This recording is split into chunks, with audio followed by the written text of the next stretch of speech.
Hi everyone, this is Paul Lang from DTS, and I want to introduce you to what you're about to watch. This is a goodie. I probably say that about a lot of these. It's an hour-long event that was presented live to free members of Discipline Trading Strategies.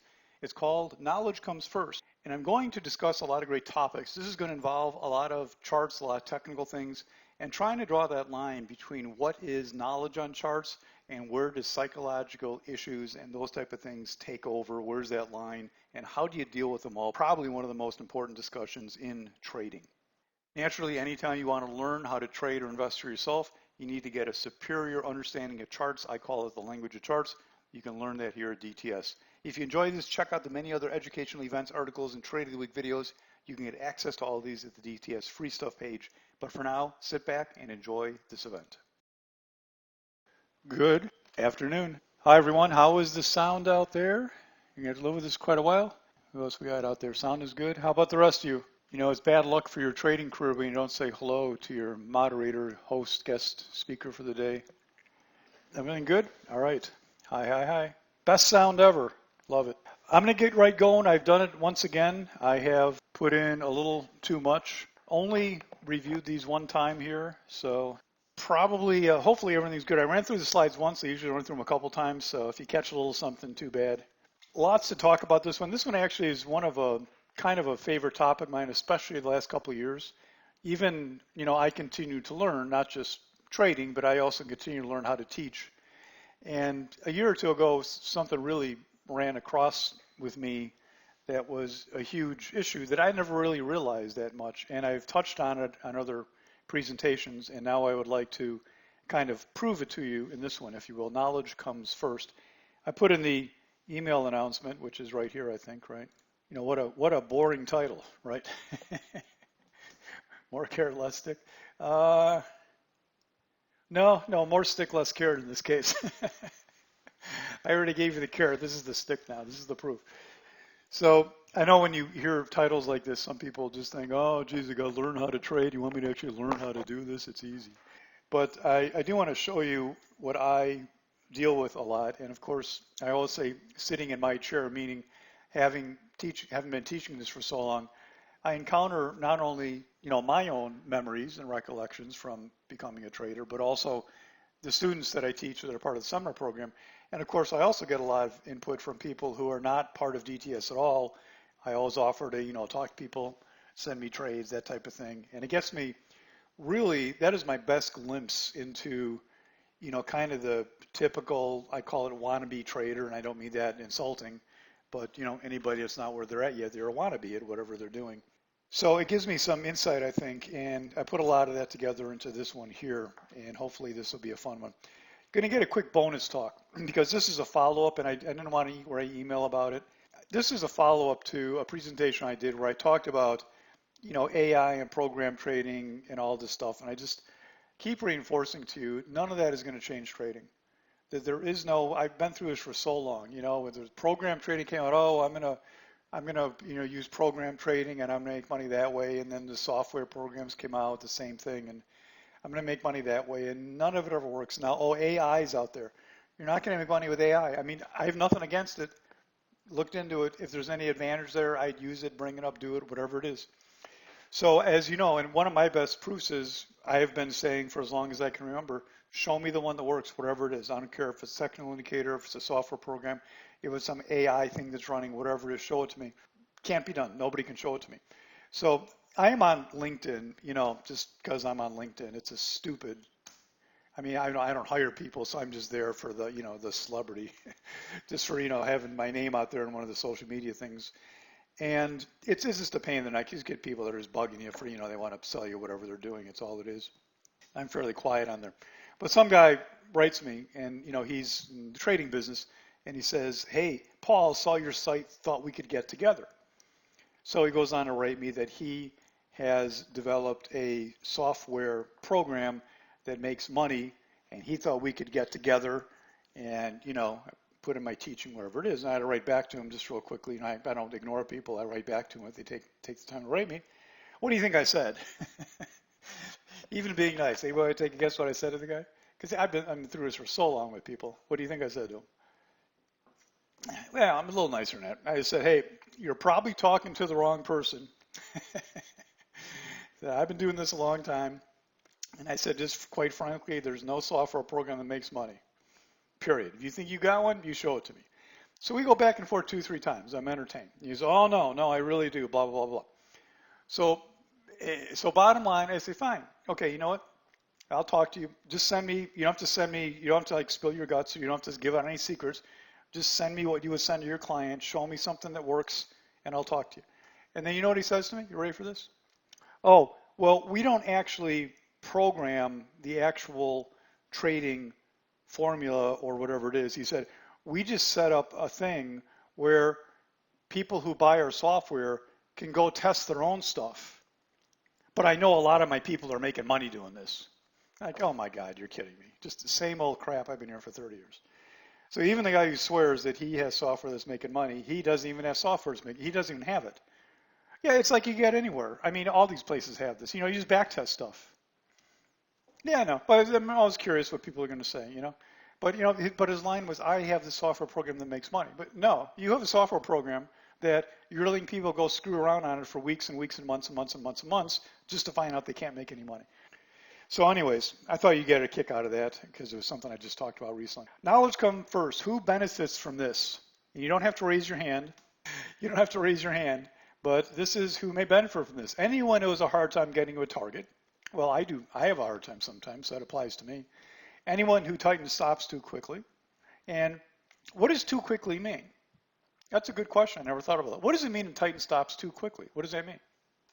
A lot of times tightening stops quickly is the perfect thing to do. What does it mean to be too quick to tighten stops? Anybody have the magic words? You guys got to type faster, man, or these things are going to take, I have to make them 90 minutes and then I have to cut out 30 minutes of idle.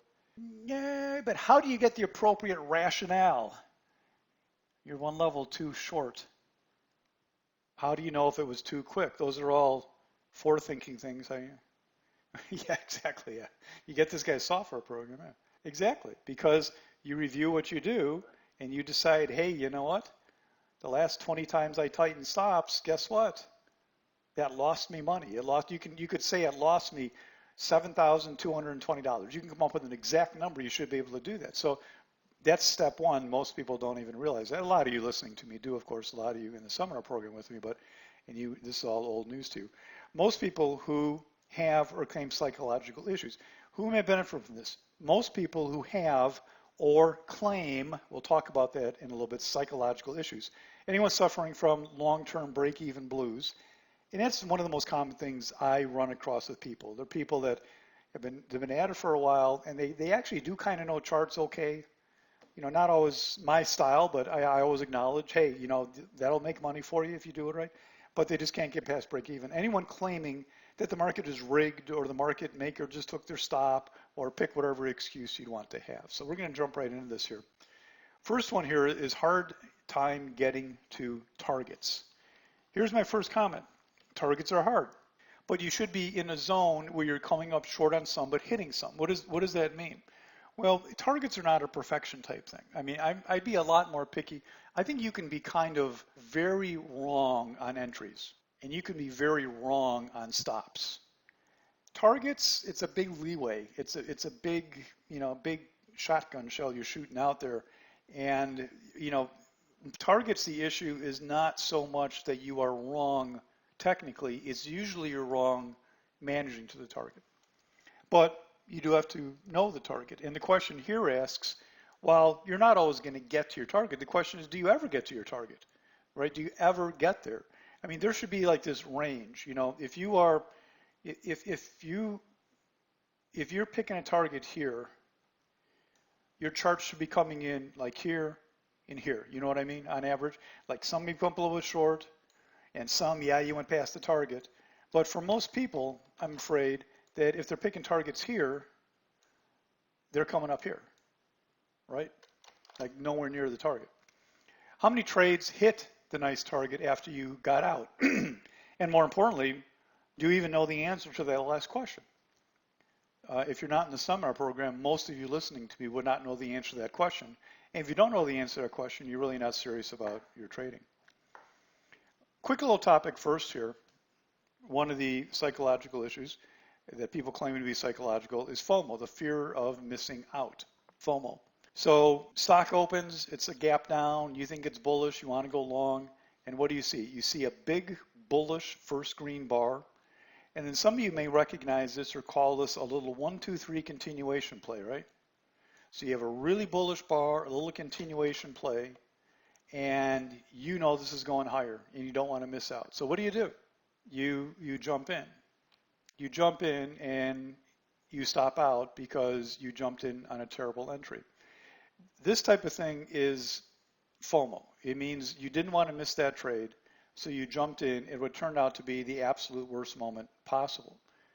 Now, people oftentimes characterize FOMO as a psychological issue. Oh, I was sitting at the screen, and man, it looked like a great trade. I just didn't want to miss it.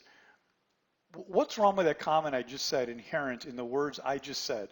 I was sitting at the screen, and here came this trade, and I didn't want to miss it. What's wrong with that comment just there? If somebody said that to me, if it's a new person, and I'm going over a trade, and said, yeah, I was sitting at the screen, and this chart came up, and I just didn't want to miss it. What's wrong with that whole comment right there? You stink as a trader. You are a terrible trader. Yeah, there is no concept of a plan of what this person intended to do, was going to do. They are what I call watching TV. They're chasing. Yeah, there's watching TV. They're sitting there, the screen's lit up, and they're chasing flashy objects that are moving, like fish in the water. There's chasing stuff like that. Was this, now, if you would have told me, here's the difference. If you would have told me that this gap was a certain type of gap, you felt that it was going to run a long ways, and you were willing to take it, on that late of a thing. If that was something you planned, you're waiting for that, okay, it may not have been the right thing to do, but at least you weren't in this FOMO situation. Now, so many people call FOMO, what I just described, they call that a psychological thing, right? It's not. It's not a psychological thing. What is it? And this is where people are so hurting themselves in trading. This is my new kick this last 2 years. Something I didn't even realize when I was teaching for the longest time. Yeah, it's not FOMO. They don't know what the hell they are doing, right? That's the problem. Anything's FOMO. If you don't know that you're supposed to wait for this, you're going to see this chart later because you know what I did. Naturally, I just usually don't just take random charts and throw stuff on the screen for you. This is a trade I did, and guess where I did it? Right in here somewhere. Why? I was watching it, and I knew that that was not the right entry. I'm not bragging. I'm just saying I had the skill and knowledge to know that I do not want it up here under any circumstances, period. Right? I also understand the market to know that stuff like this happens the opening couple minutes all the time. And actually, some of you have probably heard of something called a 935 reversal time, which is very powerful. I would never take that trade. That is skill to understand that. It's stupidity to go after it. And then what doubles down on your ability to ever make money is instead of acknowledging that you don't know what you're doing, I'm saying you, Mr. New Trader who just came to get help from me, is that then you don't even acknowledge that you need to improve your skills, but rather you say, oh, well, I just got to go over this psych thing. Maybe I should look in the mirror in the morning and say and affirm I'm a good person, and maybe I should go to bed mumbling I'm a good trader and all that kind of stuff. I am number one to say that there are psychological issues. Please don't misunderstand me that I'm putting down psych can be an issue. But my phrase lately has been, you don't have the right to claim psychology until you can prove to me that you know what you're doing, right? Because if you don't know what you're doing, everything's a psych issue, right? Psych means that you know what you're doing and you can't get yourself to do it. You have the day plan, you have your trades plan, you have your management plan, you're as organized as can be, and then boom, boom, boom, you just, oh God, what did I do? I was supposed to wait for this. No, that's a psych issue then maybe. This is not psych. This is just sitting down at the screen with either no knowledge or a C plus understanding of charts. And remember, a C plus understanding of charts will have you losing money very quickly. And then you're sitting here trying to make money from that. So there is number one, and the knowledge comes first thing, is that this is not psych. This is lack of understanding of a chart. We'll come back to this chart in a minute. Matter of fact, we're on this chart right now. Let's talk about targets for a minute. You're going to love this presentation. You're going to love this presentation, I think. I got to go a little slow. It's a little complicated. And if you're newer to trading, I'm going to try and, just raise your hand if you get a little lost. So I'm going to go really slow and repeat myself a lot. This is a chart. It doesn't matter what it is right now. This is from a recent chart, just recently here. It's August. You can see that. So here is an entry. You got in here somewhere. Okay, it doesn't matter. We're talking about targets. We're not talking about strategy or entries. So we're just talking about targets. So you get in here somewhere. Where's the little sign there? You get in here somewhere. See the arrow? You get in there. This is a 2-minute chart, right? The big one here is a 2-minute chart. I'm doing intraday, but this applies 100%, and I'll try and tie together some time frames for bigger time frames. It's 100% the same though for long-term trading. It simply doesn't matter. So you get in here somewhere, and on the 15-minute chart's right there. This is that little gap down that day, a gap to the prior day's low, and here we are. So we get in here somewhere, and what are we going to do? Scenario number one, you just don't know your target. You just said, hey, I like this. At least you got a good entry. At least I like your entry. Okay, at least you weren't up here like dumb number one. I like your entry. But you get in and you say, I'm just going to wing it. I don't know my target. Okay, I'm just going to let it go, see how far it'll go, right? So it's running along, and then you get up to here, and hey, it's doing pretty good. And you run into the high of the day. Drats, I should have known that was going to kill this trade, right? Now, you didn't think about that here. When did you think about it? When the red bar came up in front of you, right? Once, again, you're responding to the chart. You need to have the charts come to you. When you react, now I'm not saying obviously you react to things, but you should have planned ahead what you want to do. So to all of a sudden go, oh, there's a red bar, oh no, what do I do now? That's the problem, because what if the red bar takes you to a new low? Then you're chasing things all the time, right? So you ran into the high of the day, drats, I should have known that. And you also just realized when you looked at the high of the day, you look back and look at your 15-minute chart, look what you see there. That is the declining 20-period moving average. Now, let me ask you a question. How much should that figure into your decision? Because, just so you understand, this is the 15-minute chart. That right there, see where I'm pointing? Is that right there? Okay, that's the 2-minute, 15-minute. How much should that figure into your target taking? Give me a scale of 1 to 10. Like 10 means I see that moving average, and yeah, I got to be taking something. 5, I'll see how it goes. 0, it means absolutely nothing. How much should that factor into what you're doing? And let me preface this also. There's some differences and nuances in trading that are acceptable. I have moving averages on my charts. You can see them right there. I just captured them with them on there. So I kind of like them. But the answer to this question is 0. Absolutely, positively 0. As a matter of fact, to let you know how much of a 0 that was, I didn't even see that moving average until 4:30, and I'm not lying to you. I threw this slide in there last minute because I thought, wow, what a great exercise. I never even saw that. See, I have moving averages, but they're on there for a very specific certain purpose. And this is not one of them. When you're playing an uptrend bullishly that's coming into a free-falling moving average after a gap, it means nothing. Even if you love moving averages, even if you go to bed at night and on your ceiling you have posters of moving averages, this means nothing. It's not even self-fulfilling prophecy. Maybe it's a little self-fulfilling prophecy, but you're talking about 1 out of 100 meaningless trades. No, we never do. No. That would never be a rule. I mean, every chart is different. No, it's not your fault. That's what we're here for, is questions. That's great. But every chart is different. You just can't say, I mean, first of all, the whole thing that you're saying, we're going against the trend, you should never be going against the trend. Now, any trade you take, you'll be going against the trend some time frame, right? I don't care what trade you take, you're against the trend somewhere. Well, I guess theoretically I could find a chart where you wouldn't be, but theoretically you're always going to be against the trend somewhere. And you can't just pick a moving average on some random chart and say, oh, there's a problem, right?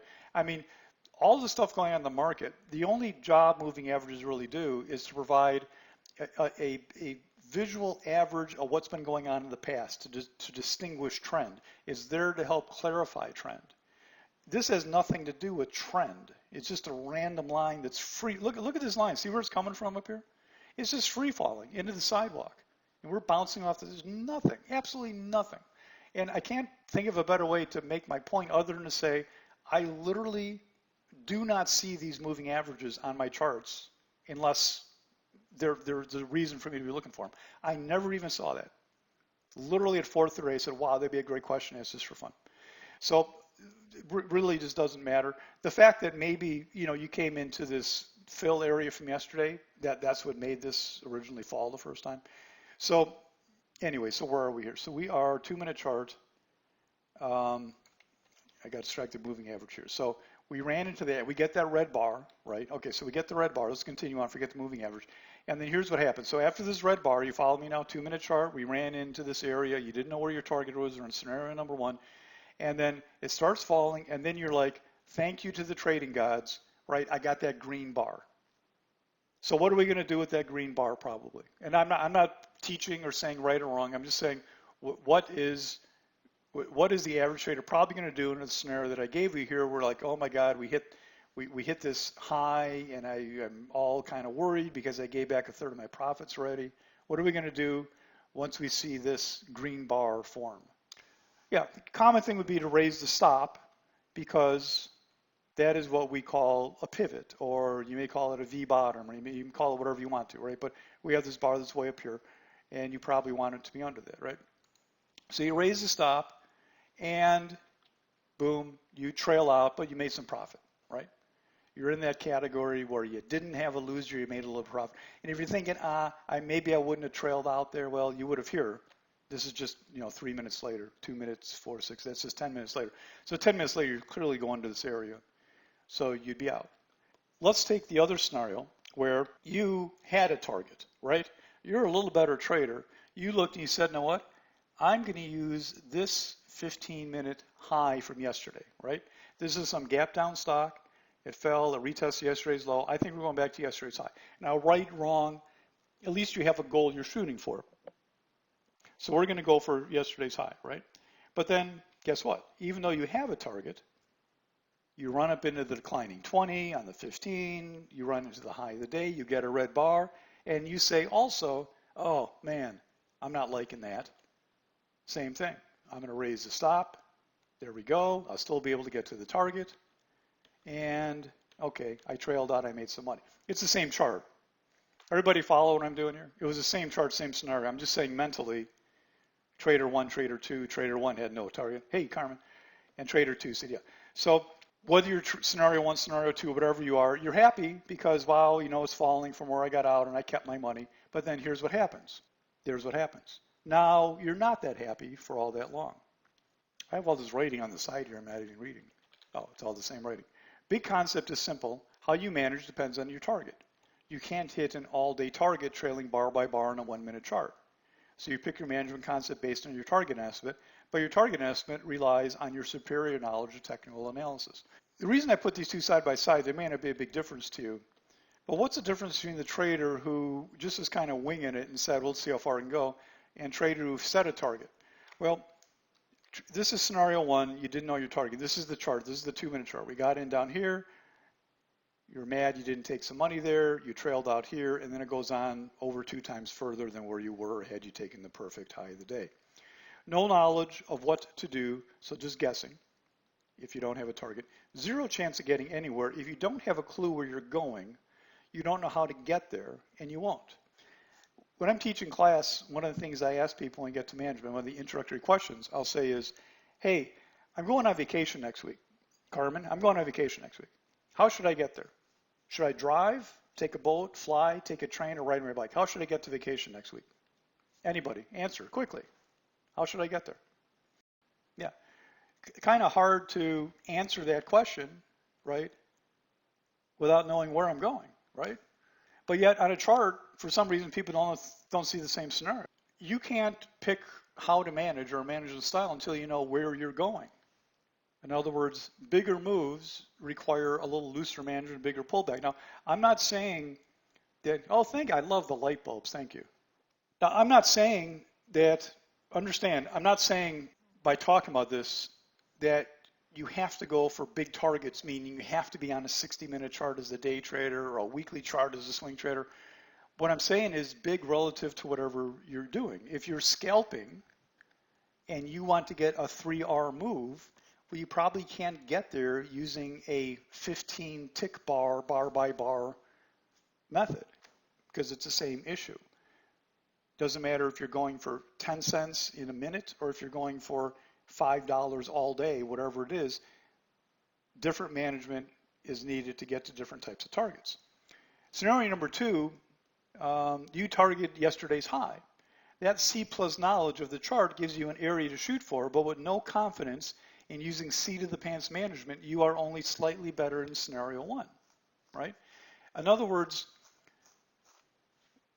even with this person here who said, hey, I'm going to make it to the high of the day yesterday, over here somewhere.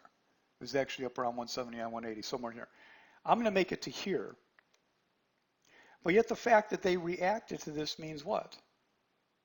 What does that mean exactly? Right. In other words, they have no confidence in terms of what's going on. So this person would say at the end of the day, oh, I had psych problems. Now, and here's that little distinction, right? The person doesn't have a clue, but I don't know if he would say psych problems or not. He probably would still. But the second person would say, oh, yeah, I meant to get to here. I had that planned, and I couldn't do it. Therefore, I do have psych problems. But wrong again. Because you have no confidence, no knowledge of what the odds actually are that you can get there. Now, nobody does perfectly. I certainly don't. I don't always get to my targets at all. I wish I always did. But I have in my head a very good set of, odds, parameters of how to handle things just from learning charts. And that gives me the ability to say, hey, yeah, hang on. Hey, don't hang on, whatever it is. I'm not always right. But the average person has zero confidence. And what I always see is, I always see the same thing all the time. It's, Paul, here's my entry, and here's my target, and I got out here. I got out there. It's all the time. Because one side of the brain is saying, okay, to make money, I have to have some decent moves, right? Well, what's the other side of the brain saying, everybody? And everybody knows this answer. One side of your brain is planning and methodical, beginning of the trade. Hey, there's our target. And then what does the other side of the brain say? Yeah, as soon as you start moving up, it's like, oh, I got to protect every penny of profit. Here's one of those little snippets I have in the summer program. You can't protect every penny of profit and hit decent targets at the same time. You can't do both. It's impossible. You know why? Because I've never seen a stock go like this from 9:30 until 4 o'clock. I've never seen that in my entire life. Never. Not once. So this is where he just comes into an understanding. So I would argue, no, you with the target, it's not that you have a psych problem. It's that you really had no real plan of how to handle this. Because you decided, the way I phrased it, this person decided spur of the moment, I'm mad, and oh, thank God, I'll raise the stop now, remember? Is that the way a trader should talk? Oh, this happened? Uh-oh, now I better do this. Oh, thank God, I got a break. No. You know what? Sometimes things don't work. Sometimes they stop out, but you don't just let the stock whip you around every 5 seconds. And it only happens because you really don't know what you're doing. Not you. I mean, not you, whoever's listening to me, but whoever is not listening to me. They don't know what they're doing. You're going to love this one. This is, on one hand, some of you are going to go light bulb moment or all over the place. Some of you are going to go, yeah, I know that. And some of you are going to go, most of you are going to go, geez, you know what, Paul? I knew that, but I didn't really know it. I mean, I know it now that you're saying it, but when I trade, I don't act like I know it. Here's a question for you. Everybody, please answer. What are the most basic management? What about the most basic concepts of management? If you enter here, should you still be in here? What do you think? Yes or no? Everybody vote. Anybody who's listening to me. If you jumped in here, should you still be in here? Go ahead, go. I'm waiting for 10 people to answer, and I'm willing to wait until 6 o'clock. Depends on your plan. What should be in your plan? Oh, Mark. Whew. Let's give you the obvious answer. Oh, of course you shouldn't. Of course you should. It depends. Well, I'm assuming, Carmen, that we're profitable. We enter down here. So we're profitable. We're just saying, using some basic chart management skills, should we still be in this thing like that? There's only one answer to a question like this, and it depends. Before I finish that answer, let me ask you another question. Look at the black line here. That was our old question over here. That's the blue line's our old question. Here's our new question. You enter. should we still be in here? What do you think? Just a yes, no. Well, with the benefit of hindsight, yeah, this is a yeah. This isn't a trick question. No, this doesn't depend on anything. This didn't. There was no hiccup here. We had something bad happen, so you got to say, well, it depends what we're doing. Here, I don't care what you're doing, right? We should be in this. Yes, I mean, this gave us no reason to be out, right? I'm assuming we're not hitting a target or whatever. I just mean based on trailing management. And again, there's lots of different ways to do this. There's no universal answer, but whatever you do, I don't see any reason to be out here, right? There's no reason to be out here. In other words, here, the issue is, you see this little line here? The issue is here that we came under a pivot, right? We came under, I don't want to get all technical if you're not familiar with trading terms all that much, but we have all these little inflection points. And here we just had a bigger pullback that broke support, if you want to call it that, okay? Right, we didn't touch a single low anywhere, right? So this is just purely, here's the low pivot, bam, bam, bam, low pivot. This is just a screaming uptrend. No reason we should be out, right? Absolutely no reason at all we should be out of this. Now here's what I want to show you. And again, this is where some of you are going to go light bulb, some of you are going to go, oh yeah, I know this. And some of you are going to go, geez, I thought I knew this, but I don't think I really use this in my trading. And if not, it's a sin. You ready for this? Watch this. I think I did this slide really nice, I hope. This black line, of course, is not really a straight line, right? I mean, prices don't go up a penny at a time all morning. It's an up and down line like this. So we have this up and down pattern going like this, right? Everybody agree with that? Got me? This black line, we're just superimposing, a realistic, more like trading pattern going up and down. And then here, same thing. Okay, everything looks great. And then here, watch this. I'm going to take this trade that we said we didn't know what to do with, where some of you may say we should be out because we broke the trend, right? We broke this trend, right? We broke that trend. We all should agree to that. I mean, whether there's a significance to it or not, we all broke the trend. Now I'm going to take that, I'm going to stick it right there. You see what I did there? And all that's simply saying is that on any time frame uptrend, smaller time frames will always break their trend on bullish pullbacks, period. So when you should, if you should be looking at this, you start looking at this. And this is where a lot of people have the problem. Now, this is where it's knowledge. And this, by the way, this is just the most basic 101 concept. This is just, 101, page 1, do. Nothing really to learn here, right?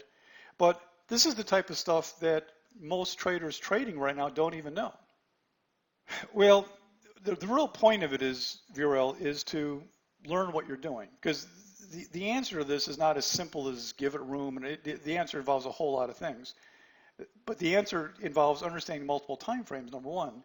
The answer involves understanding how to manage to a target, because to me, there's different management styles as you proceed up the chart.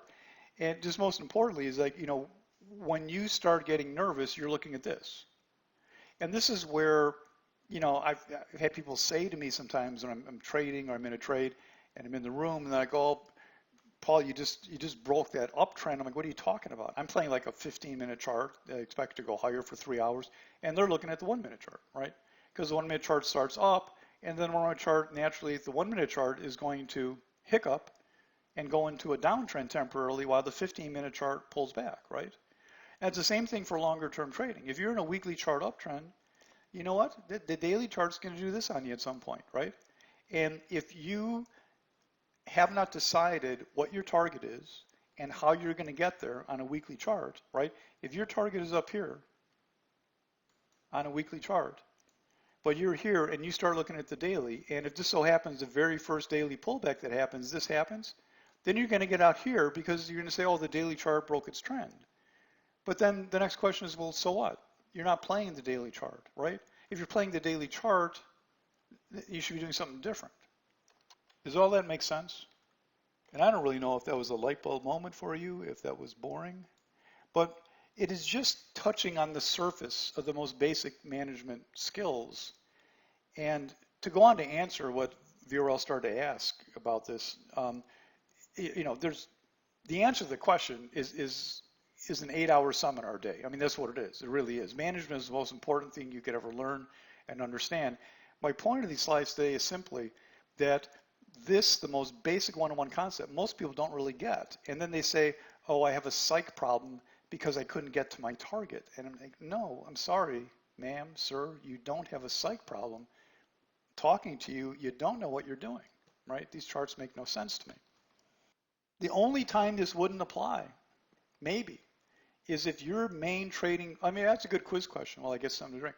What is perhaps the only exception to this? When is the only time where this wouldn't mess you up? We start out with the solar system. We start out with the universe. We go to our solar system. We go to the Earth. We go to bacteria. We go to atoms. We go to protons. We go to particle physics. No. I mean, if this was a tick chart, I mean, you can get, sub-tick chart. But if this is a tick chart, there is really no, if you're playing a tick chart, and if you're a scalper, there really is no lower time frame or, higher time frame to be on. So if you're playing a tick chart, that is your chart pretty much. I mean, that's all you can do.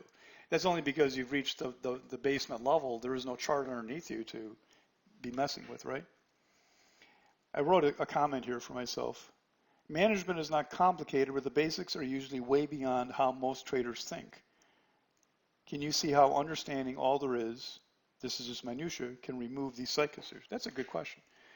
This is a very small learning point. And I hope you can see, if you can understand, that when you look at all there could be to learning management, and not just management, but even understanding, just think of how much the great entry matters, right? How much does the great entry matter? I mean, if I can go to the next slide to do that. How much does the great entry matter? I mean, if you were in up here, remember this is the one I showed you the very first slide, the FOMO, somebody got in way up here. I mean, you're living in pain the entire morning, right? And then when you get back to break even, you're certainly going to get. How about if you get in down here? Is it easier to manage a trade when you're green from the first minute and you stay green? Or is it easier to manage when you're red from the first minute and then you're red for the next hour? Right? When you're red after you're in a trade, what's your first thought? What's your very first thought when you start off red? It's everybody's thought. It's even my thought, but I refrain from doing it most of the time. Yeah, salvage it. Get the stop up. It's obviously a bad trade. How can you, sometimes, yes, you get in something and you realize, boy, that was a bad entry. But if you take the entry that you want, you have to answer this for me because maybe I'm just stupid. But if you get the entry you want somewhere, and say you're day trading, right? How can it be that 5 minutes later you think this is the worst trade in the world, even though it hasn't hit your stop yet? I mean, that doesn't make any sense to me. There's an inconsistency there that inherently says bad trading. Yes, you could have something bad happen, right? I mean, if you're not, you picked an entry and you picked a stop for a reason, right? And if you're between your entry and your stop, how can you suddenly say that this trade went from being my number one pick 5 minutes ago to being the worst trade on the planet now, even though I'm not even at my stop, right? That makes no sense to me. Not everything is going to go immediately your direction. Great entries help you do that. And by the way, these last slides actually is exactly what the first slides are about. Here's where like a comedian where they talk about something in the beginning and then they have these jokes in the middle. And then what do they call that when they tie it all together? There's a word in the comedian language where they come around, they put, not the punchline, it's more than that. It's a specific thing. Most every comedian does it. Like they'll come back and then like the end of the jokes they're telling now ties in their first joke from early on. It's really funny when they do that. A callback. Yeah, I think it's a callback. You must be a part-time comedian. It's callback. So here's the callback in trading. Here's the chart we just looked at. So take a look at this is the 15-minute chart. And this is where, the FOMO entry would have been. And this is where you decided to get out. That's the 15-minute chart. But I want to take that 15-minute chart, going for the target yesterday's high. We talked about the moving average already. I was going to say something else here. Yeah, no, that's right. We can skip the moving average. I did that already. So I'm going to take that 15-minute chart. Watch it carefully. We're going to take that and we're going to blow it up. Got it? See, everybody? That's the 15-minute chart of the trade we've been talking about, right? And I want you to notice that it's about as clean as it can be, right? Agree, everybody? 15-minute chart in terms of, what I'm calling pivots, in terms of a rally up. Again, whatever you want to call these things, I don't care, but it rallies up, it pulls back, right? Nice, clean pivots, right? As clean as it can possibly be.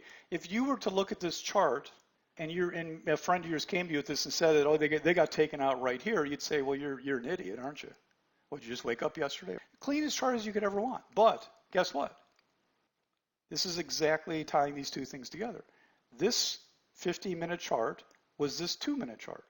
This little pullback in here, which was nothing on a 15. Again, if that's what you're trading. Now, don't get me wrong. I am not saying that it would be wrong to take profit here. I'm not saying that. You all understand that, right? I am not saying you have to go for any certain target, big target, whatever it is. All I'm saying, if you wanted to get here, if you wanted to get there, and your time frame of reference to start with was a 15-minute chart, there's your first stop raise right there at some point when you're up here. But look what happened. This pullback, do you see it? That pullback is this.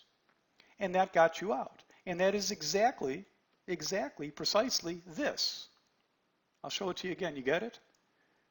This is your 15-minute chart, never faltered. And this is your 2-minute chart that hiccuped somewhere and said, oh, I'm out. Yeah, again, Viorel, I got to make it really clear. I'm not teaching a seminar program here. So answers get more in-depth than this. And you stick to it to a point, yes. And there's a point you don't. But again, this point to simply being is such a great callback in the comedian term or a thing to say that this is exactly what we just learned. That there's your one chart, there's the other chart. And if you intended to get to that target, this is what I started off talking about. If you intend to get to this target up here, there is a certain management way to get there. You can't get to that bigger target and not expect to have this. This was a miracle move to some degree. That's great, right?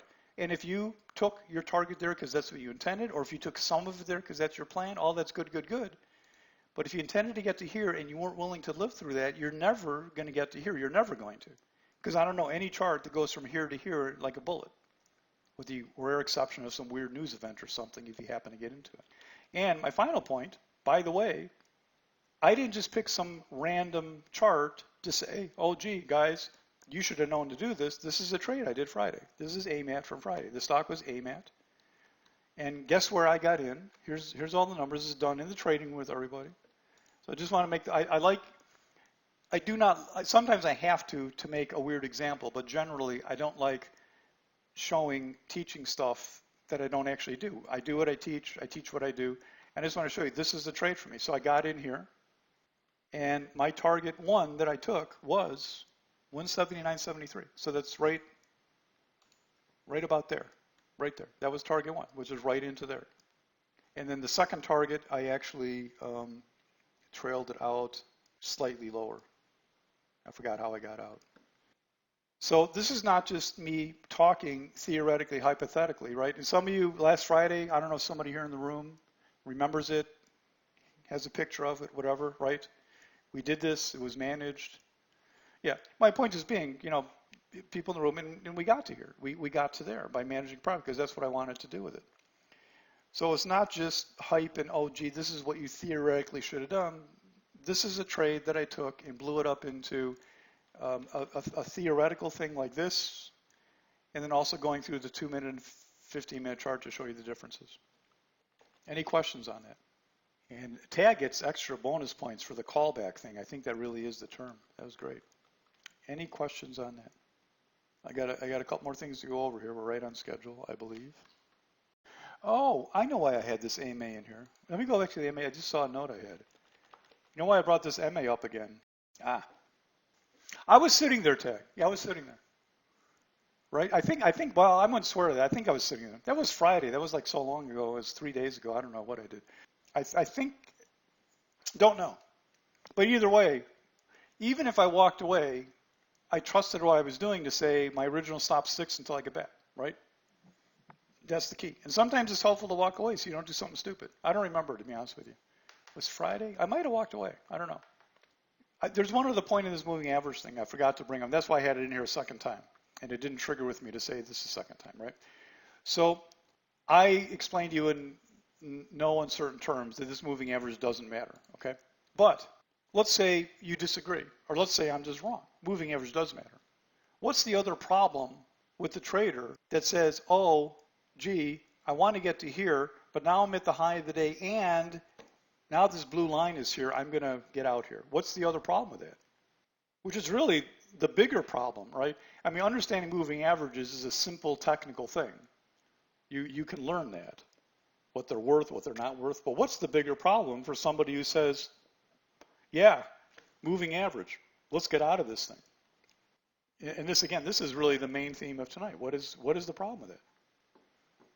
Assuming the moving average, let me just say for fun, the moving average did matter in that case. What's the problem, though, with somebody who looks up and says, oh, moving average, better get out? No, I'm not arguing about whether it's worth anything or not. I'm going to concede, let's say, let's pretend it is important. What's the problem with the trader that looks up and says, oh, I'm at the declining 20, I better get out now? I'll help you with an acronym. No, you guys are all missing the point. Yeah, I know you missed the rest of the move, but that's hindsight and nothing magical. Again, I'm pretending there is something magical about it. The point is seat of the pants method. In other words, if he would show me in his plan, said, Paul, when I take a stock that has a declining 20 pairing moving average and 15-minute chart, I will always exit there at the 20. Now, if that's what you want to do, and that was your preconceived notion, and you looked at this chart and said, that's my target, that's great. And, great or not great, at least you have the skill of a trader to say, here's my trade, here's my plan, here's the chart, I know I can get there, and that's what I'm doing, right? But when you just take this trade and you said, here's my target, and then all of a sudden this thing walks in front of you out of nowhere that you had no knowledge of, no preparation for, weren't prepared for, and then you just go, oh yeah, okay, I better get out now, right? You should have known that. I mean, it's not like the moving average, right, appeared out of nowhere, right? It's not like you're driving down the road and a deer jumped in front of your car, right? It's not like it came out of nowhere. It's like you're going down the road and here's your exit 5 miles away, 3 miles away, 2 miles away, 1 mile away, and you go, oh, I missed my exit. Well, no, I mean, you know it's there. So it just shows a complete lack of understanding / planning of what's going on. That was my other point. One, it is meaningless, but number two, even if it's not, it's completely inappropriate to react to stuff that you should have had into your plan, trading plan, or into your plan for that particular trade. One other, just like we talked about comedians, movies have gratuitous sex scenes, we're going to have a gratuitous chart trade here. But there's another real point to this, and that is, the other thing about knowledge is that here's the slippery thing, is that targets are not necessarily set in stone. In other words, targets are somewhat moving targets. They're kind of moving targets, if you will, that vary with what? That vary with what? Here's where I got in. Target, target, target. Now they're too close together. Target, target, target. Here's my real target. And these are little areas I'm not sure about.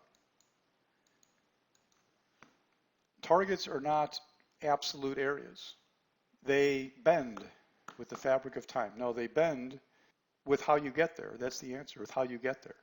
So if I start here and I burn through every buyer that I have in an extremely short time, whether that be 3 days or 3 minutes, and I reach some area, that will be a target because it's not just what's there, it's what you used to get there, right?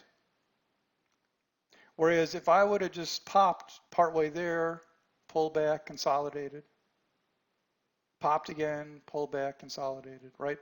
I'm now resting, and resting in technical terms means that I'm allowing the sellers that want to take profits, and it's not destroying the uptrend. So then we have bigger targets available. Make sense? Does that make sense, everyone? It's not a fixed object. It moves depending on how you get there. So this is a trade from today. Ta-da! And it was great because it really just exemplifies this point perfectly. So this was what I consider to be a low tier 1 gap. Originally, this thing was not quite clearing that daily stuff. It ended up gapping just a little bit lower. I originally kind of probably called it a tier 2 gap, but then it gapped a little lower. I got real excited about it. I got so excited that I believe I entered before the low of any bar. That's a 1 minute chart over here. right? So here's the daily chart. Everybody follow? We gap to here. I think it says gap there somewhere. And the entry right here was 44.19. Yeah, so yeah, I got in way before the low of those two bars. I get in the middle of those two bars, which says confidence in what I'm doing, that this is going lower. Didn't wait too long. Stop was $1, right? So we just start nice. This is a 1 minute chart. So we just start nicely dropping. Now, my original intention, what was my original target for this, anybody? Anybody know? The target was not a number. Anybody know what I will sometimes use for a target like this on a gap? Yeah, exactly, EOD, because they had infinite potential. Yeah, it had infinite potential, a gap like this. Could go anywhere. But we drop, and I decide at some point, you know what I like to do sometimes is to take a third of the trade for me and let the rest go. So I started trailing a third. And then I started trailing half, right? And then what about this trade? Can you give me two things that told me, you know what, I'm taking this whole thing at trailing 42.47. Still remember the number. A wide range bar, excellent. You know, it's the wide range bar ending the move. Wide range bar, number one. And what's number two? Something I just talked about. Yeah, acceleration, yeah, is kind of maybe hand in hand with the wide range bar. A bit of an area, exactly, Eric, right? And this is exactly what I'm just talking about, right? See this little area here? This is not necessarily the end of the move. But guess what? I got there in 7 minutes, right? Turned out to be the low of the day. It never went a penny lower. Now, I don't always get to do that. It's fun to show that off today because it was today. But that was just everything showing. And this is exactly what I'm talking about. That's an area, right? And that's the thing you got to understand about targets. They're just big zip code shotgun areas. And then the thing is, what do you do when you get in the area? What do you do when you get in the red zone, right? In football, you get in the red zone, the defense totally changes, the offense changes because there is no more downfield, right? It's all compacted, so everything changes. It's kind of the same thing here. You get to a target area, what do you start doing? Well, I would have been happy to have gotten there by lunch or something and taken half the trade, right? And if we would have stair-stepped our way down, ba-boom, ba-boom, ba-boom, I might have just at some point said, you know what, just bring the whole stop to there and just to see where we can go. But you fly to your target, even though maybe it's not, you know, the firmest area in the world, you fly there right away, wide range bar, everything telling you that's it. There wasn't much of a decision to be made. Yeah, right. Yeah, the two things were there was the wide range bar / acceleration and into some kind of area. So you say, hey, fine, whole trade, you know, re-enter if you want to or don't re-enter. And it never went, never went lower. That was the low. One last quick little thing. I should have ended on that because that was just a great boom. But this is just 2 slides, and this kind of just reflects. This is kind of in the same topic area to me. Knowledge comes first.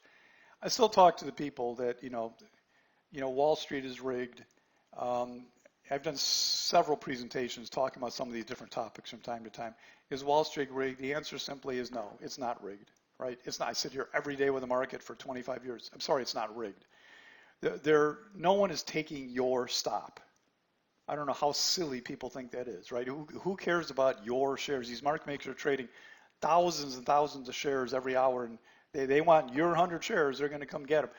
Yes, there are times that you may put your stop in a stupid spot, but nobody's coming after you, Carmen, or you, Mark. Nobody's coming after you. They don't have a camera set up in your office saying, let's get this woman, let's get this man.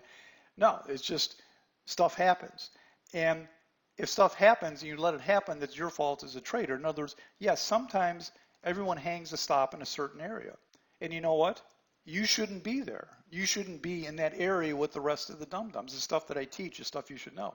So yeah, stuff happens sometimes, and it's usually just because you're not the best trader and somebody else is a better trader, or the market maker can exercise some control, but nobody's taking your stop. And boy, I've never had it more clear to me. There have been 3 times in the last 4 months where I walked away and I had my stop at 1651, or pick whatever number you want, and with the room. So I assume other people are doing exactly what I am. And we hit, so it'd have to be over 51, I go out, right? So it hits 51 1, 2, 3 times. And I come back, I look at the chart, I go, oh, I got taken out. I look at my platform, I'm not taken out. That happened to me 3 times. We're on the penny, it triple topped into being 1 penny from taken out. Didn't get taken out. Nobody cares. I still don't understand how they make money doing that, but that's okay. So, but the thing, and no one is making your stock go lower just because you got long. And here's the big issue to me with this whole thing about all these excuses is that here's the big issue. If you are always blaming something else, you are not accepting the truth and doing what you need to make improvement, right? It's easy to just always blame something else, but then when you do that, you're not admitting or seeing that you have fault in this situation, that you're doing something wrong. And then it prevents you from taking appropriate measures. Like some of these things, like where you put your stop and how you handle stops is part of what I teach. Many of you know that in the summer program. It's a big deal to me. Managing stops to me is one of the biggest money-making things you can learn and understand. It's not terribly hard. It's something that has to be taught. We spend part of the day doing that. But to just sit there and not understand how stops work or where they should be or why it should be there, and then just, when you get taken out and then instead of the stock continuing lower, it goes back higher, now you're mad you're not in it, and just say, oh, well, the market maker took my stop or whatever. I still get people saying that all the time. Somebody sent me an article, that cracks me up too. Sends me an article, right, written by somebody who's telling me how and why the market makers do this. Well, who's this guy? I can write an article. I can put it out there. I mean, who cares? Some article on the internet. There's 72 million. I trained 2 market makers. They're not taking your stops. I mean, they're not taking your stop. Nobody's typed in a while. It's exactly 6 o'clock. What an odd thing. I haven't looked at the clock since, whenever. Any questions, comments? That's the last slide, I believe, I think. Oh, this is the last slide. I didn't read it. Here's a big issue. I said that. You're blaming something else. You're not accepting the truth. You can't possibly believe that anyone behind the scenes is really out to get just you. So you feel there are tricks done to fool you. Well, that is what trading is all about. And whatever is done shows up on a chart and can be understood. Yeah, that's my final point, is that, whatever is done in the past, HFTs and all these other things, it all shows up on a chart. That's the great thing about charts. It shows up on a chart. When HFTs came out, guess what? One of the biggest money-making opportunities for day traders, if you weren't, hate to say it, but if you weren't dumb as a doornail, what is a doornail anyhow? It's not doorknob. The expression is doornail. I don't even know what that is. But, there's so many times there's opportunities if you just play with the people you think are cheating instead of fighting them all the time. Everything shows up on a chart. Everything can be understood. Stuff happens sometimes, but I mean as a rule. All right, now I'm done. Any questions, comments? We're officially done. Not much going on this week, right? Well, a lot going on this week, but not going on through the weekend. Nothing till next week, whatever. Thank you, Jim. Anything else? Any questions about anything at all with trading? Anything else you want to talk about? If not, I'm going to say I'll see you in the morning if you're in the room. See you for the next free event. And no, there's no seminar program. We just finished the seminar program, so there's no seminar program things going on for a couple of weeks here. So, all right. Thanks, everyone. All right. Have a great evening, everybody. Take care.